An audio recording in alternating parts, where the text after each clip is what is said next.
سماء طوبى للعبد إذا تنما.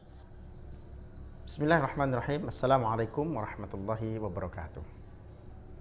Bismillahirrahmanirrahim. Wassalatu wassalamu ala rasulillah wa ala alihi wa ashabihi wa mawalah. Asyhadu an la ilaha illallah wahdahu la syarikalah wa anna muhammadan abduhu wa rasuluhu la nabiyya wa rasulah ba'dah. Amma ba'du. Alhamdulillah, kita bersyukur kepada Allah Azza wa Jalla atas karunia Allah, atas izin dan perkenannya kembali kita dapat berjumpa kembali dengan bulan Ramadan, bulan yang dirindu-rindukan oleh orang-orang yang beriman. Bagaimana tidak dirindukan? Sebab di bulan Ramadan begitu banyak amal-amal kebaikan yang dilipat gandakan oleh Allah Subhanahu wa taala. Dimudahkan orang untuk beramal soleh. Nabi sallallahu alaihi wasallam bersabda, "Idza jaa Ramadan, futihat abwabul jannah wa ghuliqat abwabun nar, suffidatis syayatin." Jika bulan Ramadan tiba, kata Nabi sallallahu alaihi wasallam, Allah bukakan pintu-pintu surga. Allah kunci, Allah tutup pintu-pintu neraka, dan dibelenggulah syaitan-syaitan. Dibukakan pintu surga maknanya dimudahkan orang-orang beriman untuk beramal soleh. Berpuasa 1 bulan penuh begitu mudah dilaksanakan. Qiyam Ramadan di malam harinya, salat tarawih begitu semarak di masjid-masjid kaum muslimin. Kemudian dikunci, ditutup pintu-pintu neraka. Orang kemudian jauh dari perbuatan maksiat. Orang kemudian dibelenggu dari perbuatan-perbuatan maksiat di bulan Ramadan. Sebab apa? Sebab suasana di bulan Ramadan adalah suasana ketaatan. Kemudian dibelenggu, dirantai syaitan-syaitan itu. Bahkan syaitan-syaitan itu di bulan Ramadan ini mereka libur, mereka cuti. Demikian mudahnya orang-orang beriman beramal kebaikan, beramal soleh di bulan Ramadan ini. Kalau kita ibaratkan, ketika kita masuk di bulan Ramadan, seolah kita masuk ke dalam sebuah kebun, lalu kemudian kita siap memanen isi kebun tersebut. Layaknya orang yang panen, maka hendaklah kita mempersiapkan wadah yang baik untuk memanen, agar panen kita mendapatkan hasil yang banyak, mendapatkan hasil yang baik. Jangan sampai kemudian ketika kita masuk ke dalam kebun untuk memanen, ternyata wadah yang kita bawa, keranjang yang kita gunakan adalah keranjang-keranjang yang bocor, keranjang-keranjang yang berlubang, sehingga ketika kita memetik, mengumpulkan hasil panen kita, ternyata hasil panen kita itu justru jatuh berguguran, hilang sia-sia.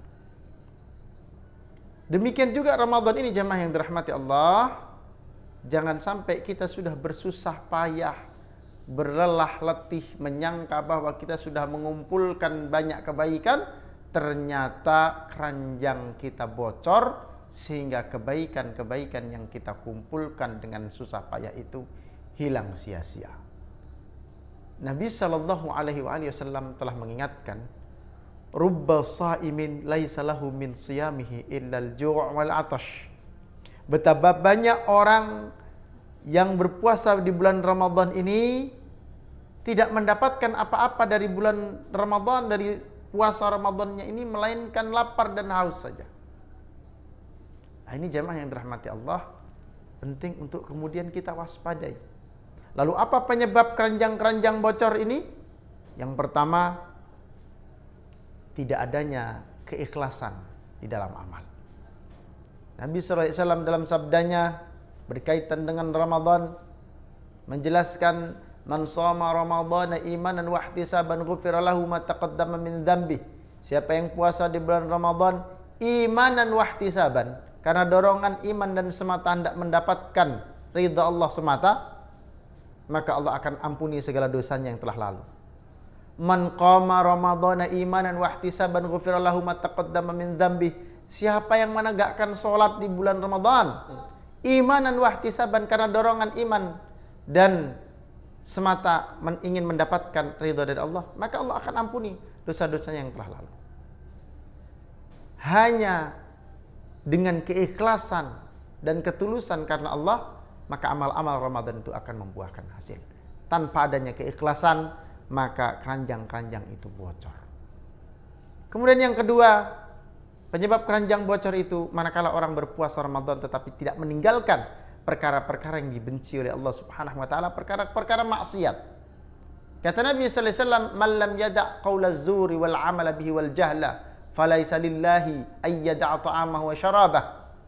Siapa saja yang tidak meninggalkan perbuatan, tidak meninggalkan perkataan-perkataan keji, perbuatan-perbuatan keji dan perbuatan-perbuatan jahiliyah ketika dia berpuasa, maka Allah tidak membutuhkan lapar dan hausnya.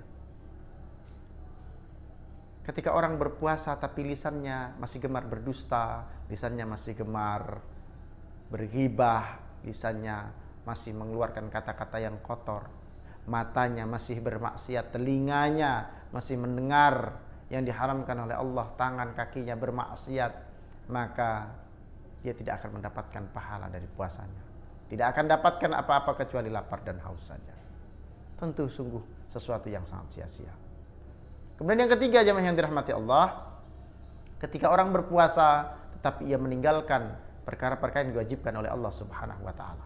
Sering kita dapati orang yang bersemangat berpuasa tapi bahkan dia tidak melaksanakan sholat fardu 5 waktu. Ini sungguh-sungguh sangat ironi. Padahal sholat adalah tiang agama, kata Nabi sallallahu alaihi wasallam. Rukun Islam paling penting setelah syahadat. Bahkan Nabi sallallahu alaihi wasallam mengatakan, "Man tarakaha faqad kafara." Siapa yang meninggalkan sholat itu maka sungguh ia telah kafir. Bagaimana mungkin dia melaksanakan puasa lalu kemudian dia meninggalkan sholat fardu 5 waktu.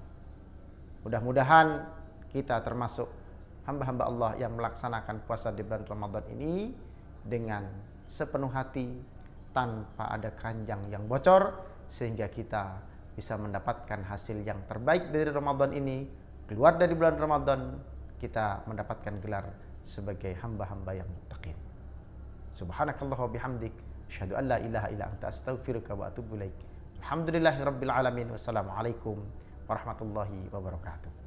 رمضان تجلى وابتسما، طوبى للعبد إذا تنما.